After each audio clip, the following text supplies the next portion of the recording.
Pitao sam Jelenu Radović kada bi jednom rečenicom mogla da sruši mit i iluziju o digitalnom marketingu koja je uvrežena na ovim prostorima.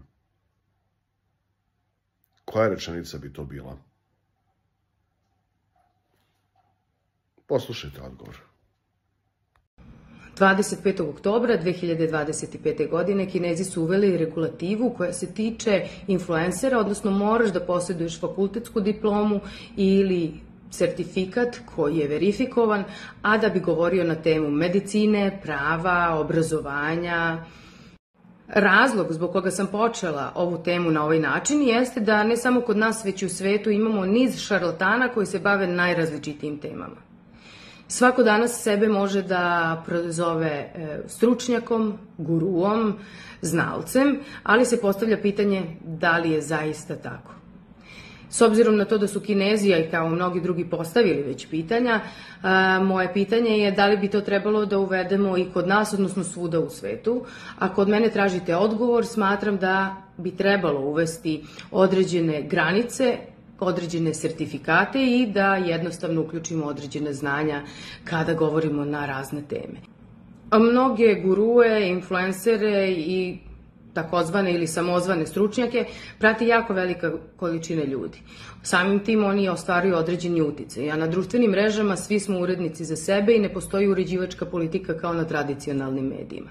Naravno, to nam danas nije referenca da ćemo i na tradicionalnim medijima čuti prave, odnosno ispravne informacije, ali je ovo donekle regulativa da ipak malo porazmislimo pre nego što izgovorimo neku reč, misao, rečenicu.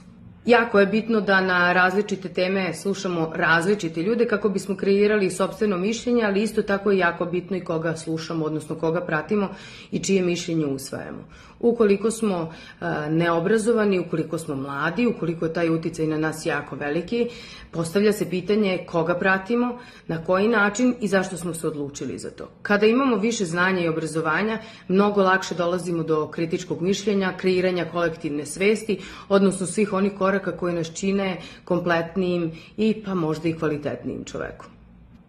Na televiziji vrlo često možemo da vidimo filmove i serije baš na ovu temu, odnosno kako su mnogi pratili pogrešne ljude koji imaju uticaj na jako veliki broj ljudi, na milione, i kako ih je to praćenje dovelo do, i to slepo slušanje, dovelo do konsekvenci. Stoga, pored zvona i praporaca, molim vas da ponekada uzmete i knjigu u ruke.